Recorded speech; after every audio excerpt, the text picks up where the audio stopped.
Kemarin Puan Maharani sempat mengumumkan tuh ada 10 nama ya cawapres yang akan mendampingi Ganjar dan salah satunya AHY, AHY ya. Ketua Umum Demokrat. Ini menarik nih Bang. Ini gimana Bang? Itu mengejutkan juga. Mengejutkan ya. Ini PDIP itu kayaknya pengen buat kejutan terus. Kejutannya berseri itu. Dianggap berseberangan udah lama. Pak SBY dan Bu Mega kan gitu. Dianggap bukan musuh bebuyutan sih, cuma susah dipertemukan gitulah kira-kira gitu. Jadi untuk sementara saya lihat panggung perhatian publik untuk bursa cawapres ya, itu masih dimainkan dalam tanda petik ya, digerakkan oleh PDIP magnetisnya. Dan yang menarik lagi kenapa misalnya cawapres yang rame, karena elektabilitas orang ini tiga-tiganya ini kalau kita simak dalam survei tahun terakhir, data 1 tahun terakhir, itu belum ada satupun yang betul-betul luar biasa mayoritas atau dominan. Ada 2 capres alumni UGM. Waduh, UGM lagi ya. Abang ini sebagai dosen akademisi UGM gitu. Kemana nih suara abang? Aduh. Nah ini.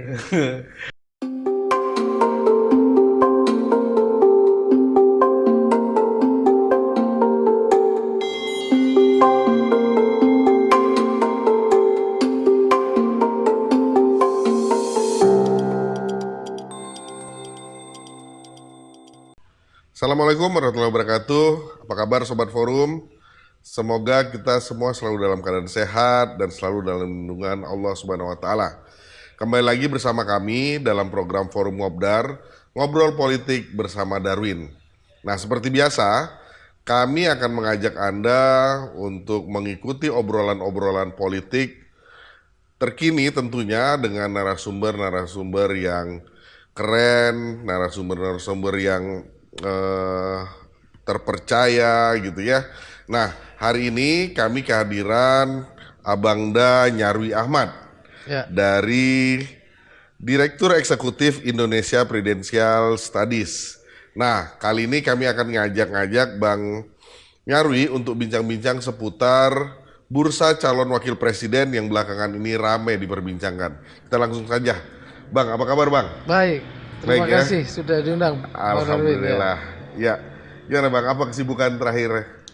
Masih seperti biasa, ngajar. Saya kan juga ngajar di UGM gitu ya. Oh iya, dosen komunikasi politik Bang? Iya, di UGM ngajar juga di MM juga, di UMM Jogja sama MM Jakarta juga. Bolak-balik gitu biasa.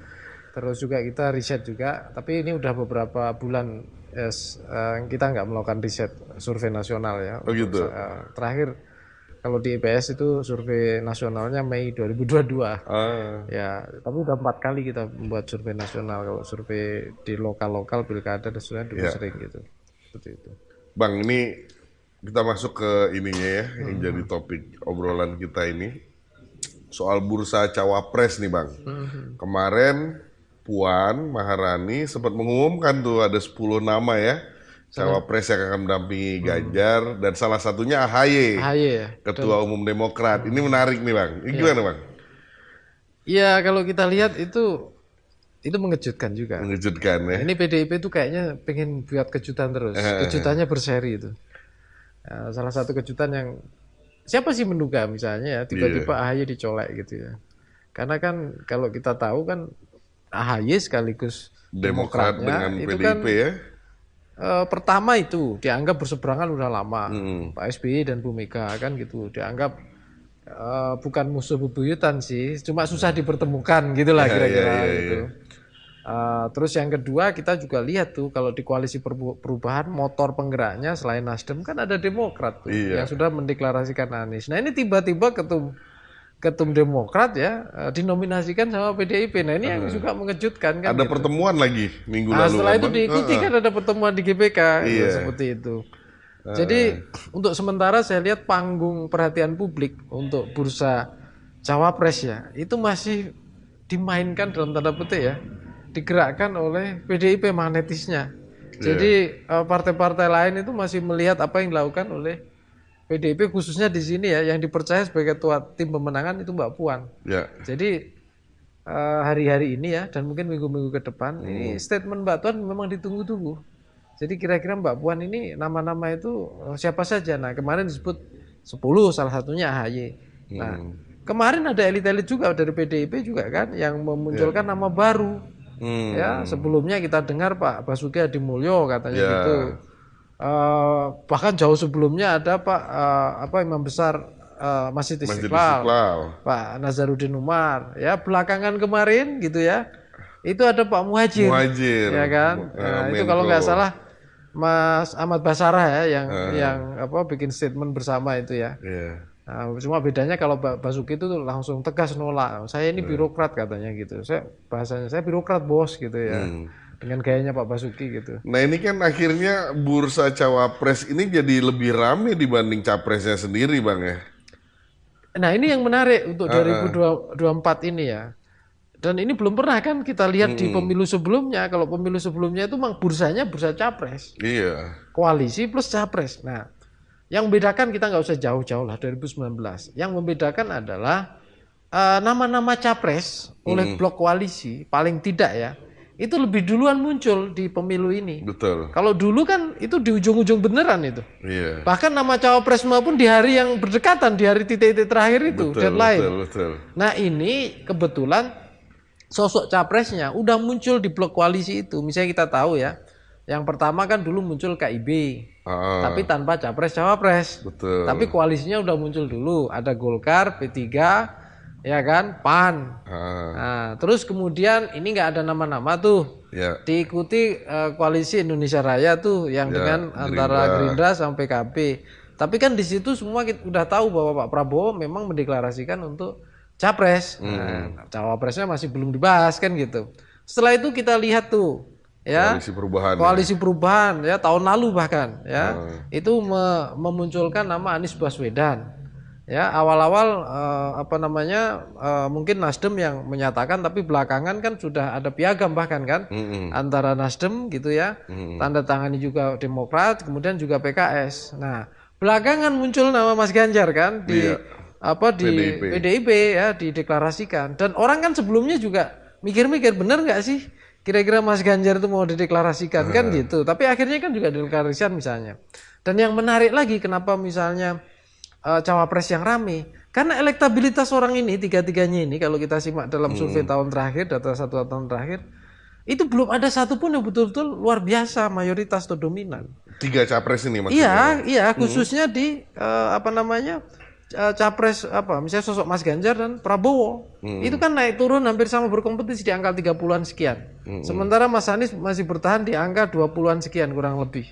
Nah karena ini juga geraknya juga nggak kemana-mana kelihatannya sampai hari ini, maka bursa cawapres itu menjadi ramai. Belum lagi gitu ya, karena presidensial threshold itu partai yang mampu menominasikan pasangan capres-cawapres itu hanya partai tertentu, dan itu hanya satu, PDIP. Nah yang lain butuh koalisi. Nah partai-partai yang lain ini kan berebut tiket juga untuk cawapres, karena ada soal peluang kotel efek, ada soal juga menominasikan atau mencarikan panggung terbaik untuk pimpinannya, atau membangun rasa percaya diri gitu ya untuk pileknya nanti kalau dia punya figur cawapres. Makanya ini perang atau kontestasi antar elit ini di sini hari ini kita masih diramaikan dengan kontestasi tokoh-tokoh dalam cawapres. Dan yang menarik lagi, ini berlangsung tidak satu blok saja masing-masing, tapi sosok figur ini juga disaling nominasikan satu sama lain di blok koalisi. Contohnya misalnya ya, kita tahu kayak nama Erick Thohir misalnya, itu kan di-mention disebut tidak hanya oleh Mbak Puan, tapi oleh PAN juga selalu dibawa kemana-mana kan. Ya kemarin misalnya sempat disebut waktu kongres Jawa Tengah katanya bisa juga ke Mas Ganjar, tapi juga ketemu Pak Prabowo, ini juga ada peluang ke Prabowo gitu ya. Nah tapi paling enggak cawapres-cawapres yang paling dinamis ya namanya beredar gitu, itu di antara Prabowo dan Ganjar gitu ya. Dan belum lagi tokoh-tokoh NU yang kemudian banyak tokoh ini kebetulan nama-nama yang masuk elektabilitas tinggi, Sandi ya, Erik gitu kan, termasuk Pak Mahfud itu kan diasosiasikan dengan NU ya. Dan kemudian muncul semacam pola lama di mana kadang-kala PDIP itu sukanya koalisi dengan tokoh dengan background NU lah, yang non NU bagaimana, padahal ada juga kritik nih ya, Caimin bagaimana kan lebih NU gitu ya, Bukoba bagaimana juga NU. Sampai muncul kan istilah-istilah ini NU natural, Pak, NU naturalisasi kan gitu. Seperti sepak bola itu loh ya. Gitu. Nah, ada yang menarik nih Bang, koalisi perubahan. Koalisi perubahan itu capresnya Anies Baswedan, sementara di dalamnya itu gembar-gembornya AHY ya, cawapresnya. Sementara AHY udah ini. Andaikan AHY atau Demokratnya nyebrang ke PDIP, apa yang terjadi dengan koalisi perubahan itu menurut kacamata Bang? Kalau dari kalkulasi regulasi presidensial threshold, jelas tidak peluang untuk menominasikan pasangan capres-capres hilang peluangnya. Artinya apa? Bubar. Dia harus mencari satu partner minimal. Dan partner itu yang potensial ya tentu partner yang secara basis organisasi politik, mesin politiknya kuat gitu. Secara kepartian juga punya background yang bagus misalnya, atau yang ketiga ini yang penting. Punya figur yang misalnya bisa menawarkan figur capres yang daya elektabilitasnya bagus. Nah sayangnya seringkali yang ketiga-tiganya ini secara akumulatif susah dipenuhi. Yang pertama kedua ada aja bisa, tapi yang ketiga belum tentu dapat. Ya misalnya contoh deh, Golkar misalnya ya, tiba-tiba ikut mensupport kalau ini keluar gitu ya, Demokrat.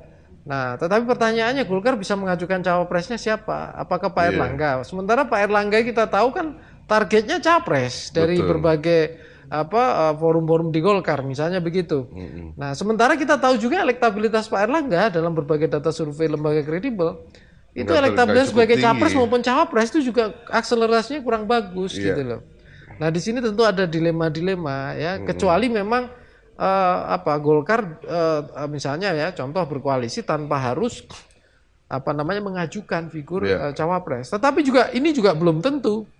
Sekarang juga masih saya kira belum ada kepastian.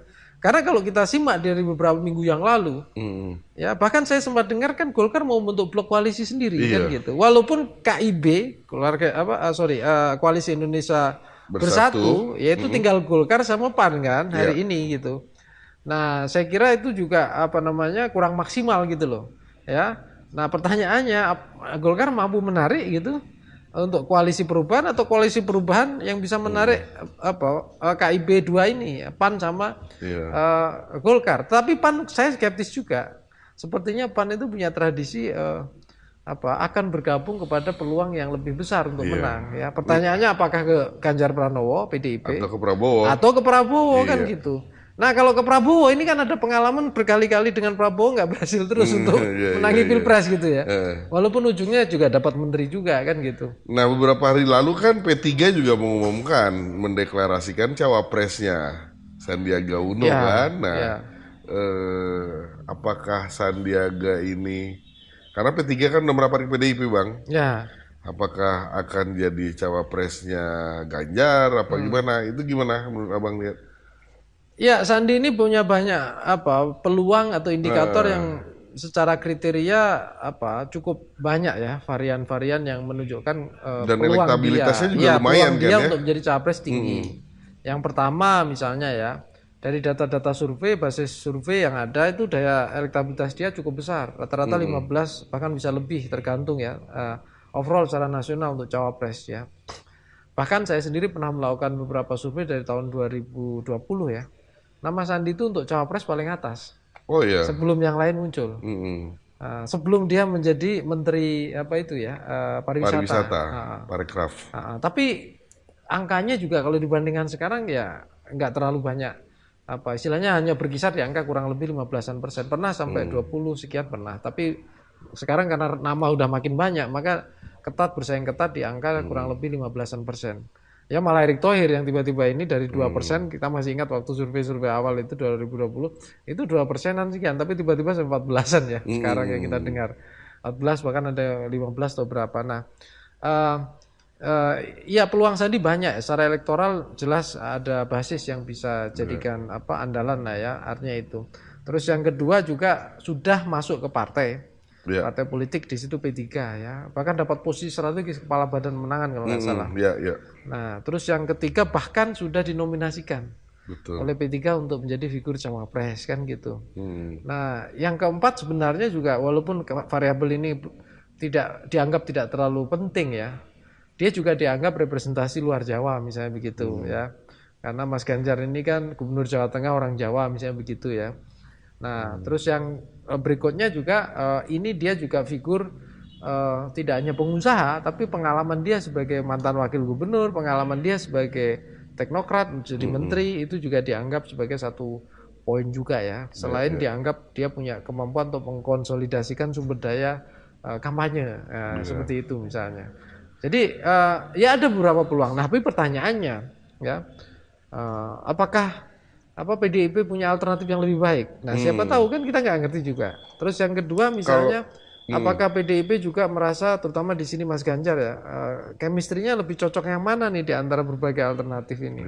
Dan lebih yakin mana seandainya nanti untuk memenangkan pertarungan dengan yang lain ya, baik untuk menang pilpres maupun nanti kalau misalnya seandainya menang itu mengelola kekuasaan. Ini saya kira banyak hitungan. Kalau mengacu apa yang disampaikan oleh Mbak Puan kemarin, ada 10 nama Bang. Ya, yang diumumkan masuk bakal calon cawapres tuh, cawapresnya yang akan mendampingi Ganjar. Artinya memang banyak sekali memang nama cawapres yang beredar ini ya. Jadi PDIP akan kemana juga sampai sekarang belum kebaca sama publik ya Bang. Nah, tapi itu lebih baik ya dibandingkan periode sebelumnya ketika kayak seperti PDIP itu tidak membuka ruang untuk diskusi soal wacana siapa yang menjadi cawapres atau capres zaman-zaman dulu, zaman Pak Jokowi misalnya. Saya kira sekarang lebih terbuka ya. Cuma pertanyaannya memang sentralistik partai saya lihat masih dominan. Artinya partai yang seperti partai mencari kayak talent seeking gitu ya. Mencari talent mana yang paling tepat, paling bagus gitu ya. Nah, tentu saja ini dikaitkan dengan ruang kompetisi. Siapa nanti kompetitornya? Ya jelas kalau capresnya sudah kelihatan. Pertanyaannya formasi capresnya di masing-masing blok capres atau blok koalisi siapa kan gitu. Saya kira itu strategi juga untuk menjaga berbagai kemungkinan. Nah, cuma tentu di sini ya PDIP saya kira juga perlu lebih hati-hati dan selektif juga ya. Selektif tidak hanya siapa namanya juga, tapi momentum mengumumkan juga. Nah, itu PDIP Bang, dengan capresnya Ganjar. Kalau kita nyebrang ke Gerindra, yang capresnya Prabowo, dan belakangan kita lihat cawe-cawenya Jokowi kelihatan seakan-akan mendukung Pak Prabowo kan, gitu. Juga belum kelihatan cawapresnya. Abang melihatnya gimana? Kalau saya lihat nih tarik menarik ya antara, walaupun ya itu seringkali tidak disampaikan ke publik ya, antara khususnya di kursi 3 cawapres ya, antara PKB sama Gerindra belum selesai. Ya, saya yakin kok Caimin itu menginginkan 3 cawapres gitu ya. Cuma kan mungkin ada pertimbangan lain, entah karena momentumnya misalnya belum saatnya diumumkan, atau mungkin ada alternatif yang lain yang dipikirkan lebih baik misalnya begitu. Karena kan bukan masalah tiket capres-cawapresnya juga. Tapi pertanyaannya kalau nanti maju di blok koalisi ini di Pilpres, itu bisa menang apa enggak kan gitu. Nah, itu kan juga penting kan, siapa lawannya juga gitu kan. Nah, ya tapi memang dari sisi kemampuan mengelola panggung ya untuk daya tarik visibilitas media maupun ke pemilih. Saya lihat blok koalisi Indonesia Raya ini Gerindra PKB itu memang agak lambat ya, maksudnya tidak seperti PDIP yang menjadi pusat perhatian ya, blok koalisi PDIP. Selain bahwa blok koalisi PDIP ini diuntungkan juga PDIP sendiri sebagai partai yang dengan kursi yang jumlah besar gitu loh, sehingga partai-partai kecil beberapa itu udah merapat. Selain misalnya kayak partai punya kursi parlemen ya, P3 kan udah, Hanura juga, Perindo juga, bahkan nanti konon katanya ada makin bertambah misalnya begitu. Nah, yang Gerindra sama PKB ini kita lihat kan baru silaturahim aja, misalnya ada dengan PAN, dengan yang lain gitu ya, dengan sementara capresnya udah jelas kan. Ya kalau mau tentu saja menurut saya ini bagian juga mendidik publik juga ya, sekaligus demokrasi internal partai. Ada baiknya juga sebenarnya membuat konvensi tapi tidak capres, tapi cawapres juga. Kayak pernah debat. Itu terjadi konvensi cawapres di Indonesia, saya lihat belum pernah sama belum sekali. Pernah kan Bang? Ya, konvensi capres saja 2000 berapa itu? 2004 itu pernah Golkar, kemudian Golkar. 2009 ya, 2009 itu Demokrat yang buat. Tapi seringkali kan yang kasus kayak Demokrat misalnya itu kan tidak jadikan dasar untuk menyeleksi sosok kandidat ya. Kalau yang Golkar 2004 itu memang kemudian masuk nama yang kemudian menjadi figur untuk capres dicalonkan. Nah, tidak ada salahnya juga membuat semacam konvensi atau debat. Jadi ada dua kan. Jadi satu kriteria dengan cara misalnya tim partai, tim koalisi itu menggodok dengan kriteria-kriteria itu. Ya dicek juga elektabilitas ini dan seterusnya kan bisa aja dibuat kriteria. Tapi sisi lain gitu, konvensi itu juga ada debatnya sehingga publik juga ikut merasa dilibatkan gitu ya. Kalau perlu ada diskusi-diskusi. Ya, siapa sih calon-calon cawapres ini? Kalau ya kalau debat capres kan nanti pemilu ya. Nah ini nggak apa-apa gitu loh. Ini kan karena masa kampanye kita kan pendek sekali 75 hari itu. Itu nggak mungkin ada waktu itu untuk kemudian lebih jauh. Nah sekarang nggak ada masalah menurut saya partai-partai di blok koalisi gitu. Kalaulah misalnya merasa katakanlah belum saatnya mengumumkan sosok figur cawapres ya didiskusikan. Misalnya membuat seperti konvensi-konvensi itu untuk jadi panggung cawapres ini juga muncul betul. gitu. Sehingga seandainya sosok cawapres ini atau siapapun denominasikan cawapres ini elektabilitasnya misalnya gitu ya. Sekarang dianggap rendah, siapa tahu nanti naik kan gitu. Iya, atau dengan nama-nama yang tadi ya, Muhajir gitu ya. Iya. Dan nama-nama kayak Pak Menteri PUPR itu apa? Basuki Hadimulyo, Pak Basuki gitu kan. Nama-nama yang nggak disangka muncul masuk dalam balon cawapres gitu kan. Jadi saja. Iya, paling enggak kan orang itu lebih paham dan lebih mengerti ya. Ketika orang ini ya walaupun misalnya gini Pak Basuki, Pak Muhajir atau siapa yang jadi menteri-menteri Pak Jokowi kan lihatnya dia sebagai menteri itu. Nah, pertanyaannya misalnya seandainya nanti dapat peluang untuk tiket cawapres, nah itu mau bagaimana kan gitu. Nah, itu kan belum pernah. Cuma Sandi aja kan karena pernah jadi cawapres maka pernah muncul dalam debat cawapres misalnya. Ya, Erick Thohir nggak ngerti kita misalnya. Nah itu yang ada di blognya Mas Ganjar misalnya, yang di blognya Pak Prabowo juga demikian, ada peluang-peluang nama gitu ya. Atau bahkan di blognya Nasdem juga. Ya, Nasdem PKS ini, belum. Iya, gitu. Itu juga saya kira pola-pola dengan konvensi cawapres juga itu selalu membuka kemungkinan ya. Paling enggak ini melibatkan publik ya untuk memikirkan atau katakanlah ikut menjaring juga aspirasi publik. Ya walaupun di data survei juga tercermin gitu. Tetapi kan kuantitatif. Nah, ini kok secara kualitatif misalnya siapa sih yang dianggap lebih bagus ya sebagai cawapres gitu. Walaupun nanti keputusan akhirnya tetap masing-masing blok koalisi partai kan. Karena ada banyak variabel kan yang dia atau kriteria kan yang dia bisa gunakan gitu. Bang, ini kita sambil ngopi dulu Bang. Jadi ngobdar itu ngobrol politik bersama Darwin sekaligus juga ngopi bareng Bang bersama Darwin. Iya. Ini cocok ini kopinya untuk saya. Mantap nih Bang. Mantap, tapi nggak usah sebut merek kan? Enggak lah. Nah, iya. Oh, Abang suka kopi pahit juga ya? Iya, betul. Hobi saya kopi pahit memang. Oke, tadi ada yang menarik di itu Bang, di soal koalisi perubahan. Koalisi perubahan itu dengan nama AHY disebut-sebut oleh PDIP ini jadi semacam ancaman kan buat koalisi perubahan itu sendiri. Belum lagi belakangan Nasdem juga dibombardir gitu ya dengan kasus korupsi dan lain-lain gitu. PKS ini kan punya masa militan ya Bang. Abang ngeliatnya gimana PKS ini ke depannya? Dalam banyak gelanggang pilpres ya, saya nyebutnya pilpres bukan pileg ya, karena ada arena politik yang lain.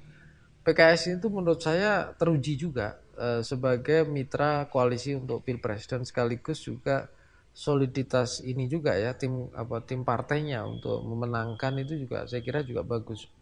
Nah memang pertanyaannya ya untuk figur-figur di PKS sebagai cawapres itu di data survei juga elektabilitasnya rata-rata rendah gitu loh. Dan kemudian di lingkungan elit saya lihat juga belum banyak disebutkan gitu ya.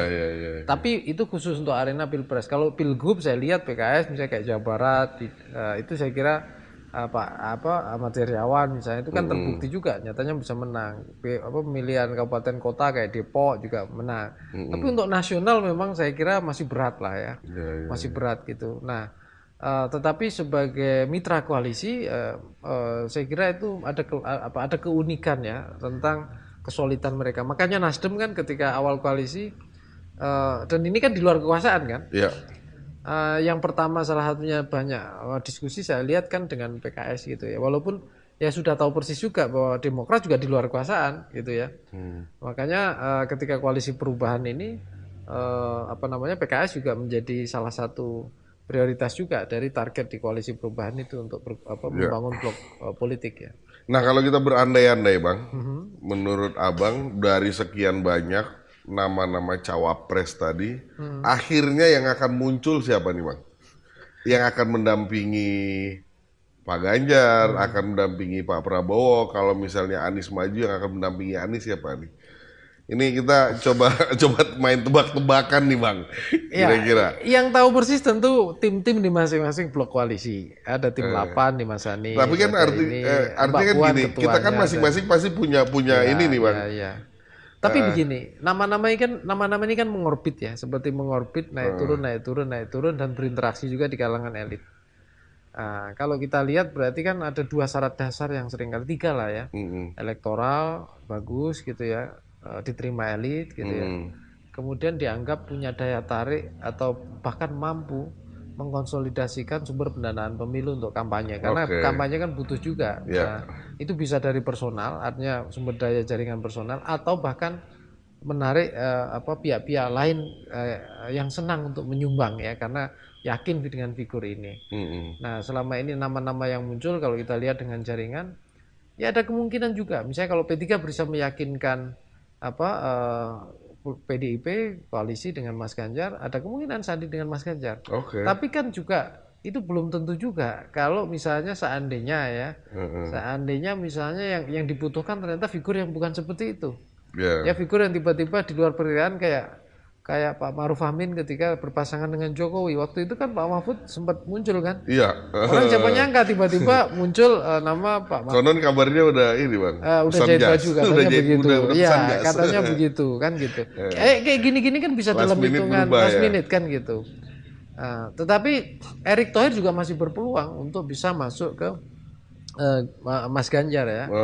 Itu dari sisi elektabilitas dan variabel yang lain ya. Tapi ini semua bisa berubah menurut saya gitu. Nah Prabowo bagaimana? Saya yakin ya prioritas nama pertama yang masih dalam pertimbangan yaitu Caimin. Tetapi pertanyaannya seberapa yakin gitu ya? Caimin itu daya akselerasi elektabilitasnya mampu untuk memenangkan. Tapi kenapa saya bilang begitu? Karena sekarang begini, kita tahu kan elektabilitas Prabowo itu kan kalau dibandingkan Mas Ganjar itu basisnya kan juga ada beberapa basis yang tidak sepenuhnya solid ya. Misalnya kayak Jawa Tengah itu masuk kan nggak mungkin sampai dominan kan. Itu basisnya Mas Ganjar misalnya. Caimin misalnya di Jawa Timur gitu ya. Kalau Prabowo bisa maksimal Jawa Timur ya dia butuh figur-figur juga kan. Nah figur kayak tokoh dari NU yang seperti PKB juga yang saya kira itu juga jadi andalan. Nah termasuk mengkonsolidasikan wilayah-wilayah yang lain. Karena ini kan ada variabel pertimbangan pemenangan juga selain nanti ketika berkuasa itu kira-kira bagaimana pola relasinya. Tapi pertanyaannya juga gini, kalau seandainya Prabowo juga benar-benar nggak yakin gitu ya dengan Caimin, bisa jadi ada kejutan. Ya tiba-tiba Pak Prabowo dengan Pak Mahfud misalnya. Pak Mahfud pernah jadi ketua tim suksesnya pemenangan ya 2000 berapa itu? 14 apa 19 bukan ya? 19 saya lupa ya.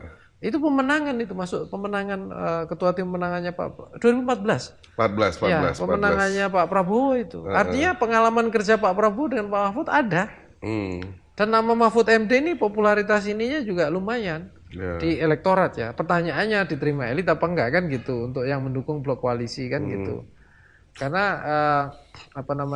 NU walaupun sama-sama punya potensi NU dan ini kita NU itu kan juga banyak variannya, banyak kelompok. Nah kalau Anies gimana Bang? Anies ini bakal dapat cawapres atau Aniesnya juga bakal nggak jadi capres gitu? Nah gimana, Bang? Kalau koalisi yang Anies ini ya koalisi bikin berdebar-debar kan gitu. Iya. Ini bukan hanya namanya bisa jadi kalau nggak koalisi, ini kan koalisi perubahan namanya. Tapi juga koalisi berubah-ubah nanti bisa jadi. Karena bayangkan kalau Demokratnya keluar gitu ya. Kan pengusung koalisi awal kan 3 partai. Ada Demokrat selain PKS sama Nasdem. Nah seandainya benar-benar keluar gitu, karena peluang Demokrat misalnya AHY misalnya bisa jadi ke Mas Ganjar itu juga ada peluangnya gitu.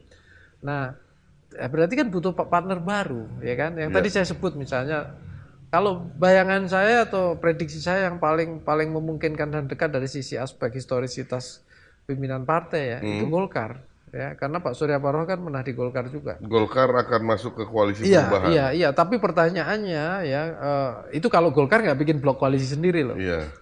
Ya, pertanyaannya gitu seberapa yakin gitu ya, Golkar bisa bergabung ke situ atau berapa confident. Atau bahkan ini pertanyaan yang paling serius, seberapa berani?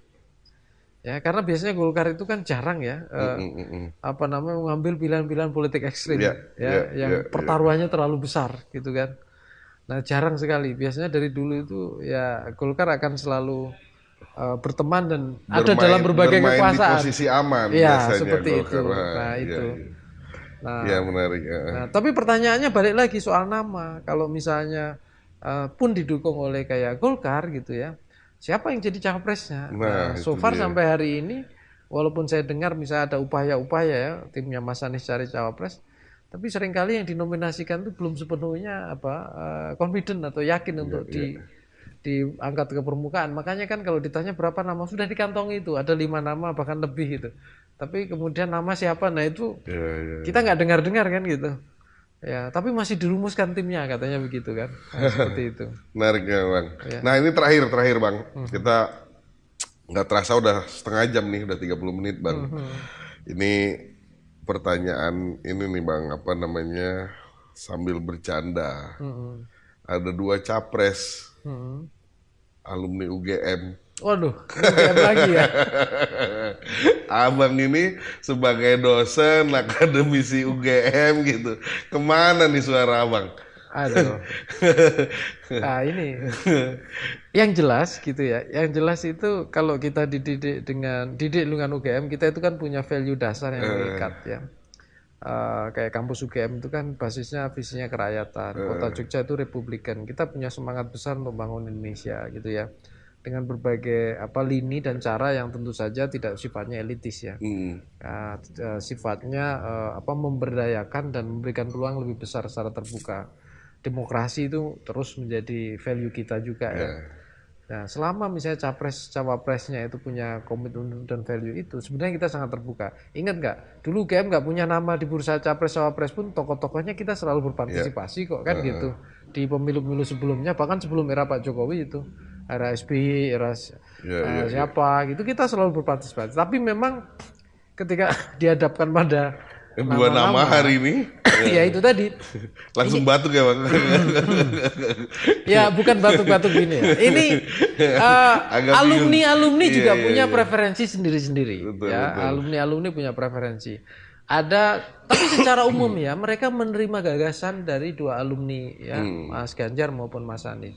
Ya itu ide-ide gagasan itu mereka yang sampaikan itu tidak asing lah, familiar ya. Karena itu juga bagian diskursus mereka bahkan sejak era mahasiswa.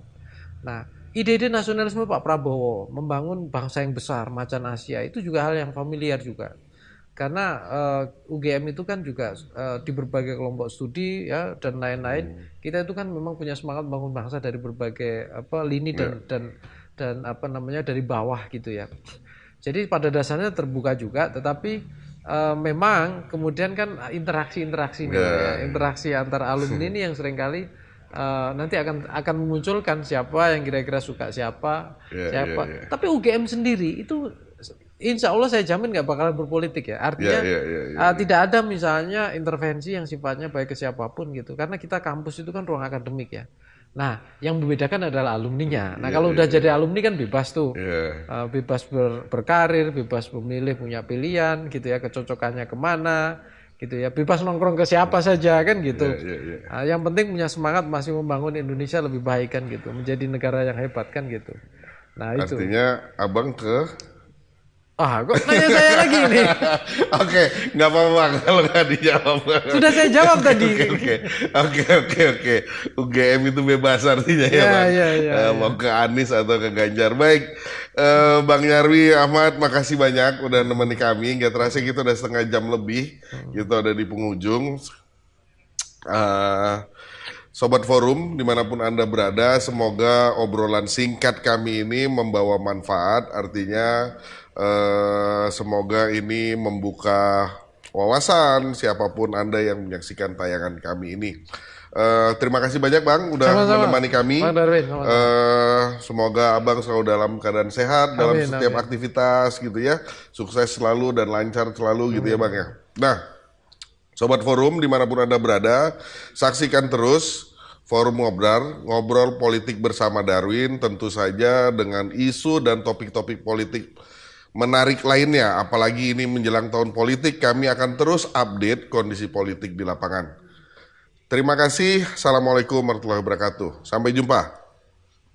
Bang, ayo Bang, ngopi Bang. Oke. Mantap.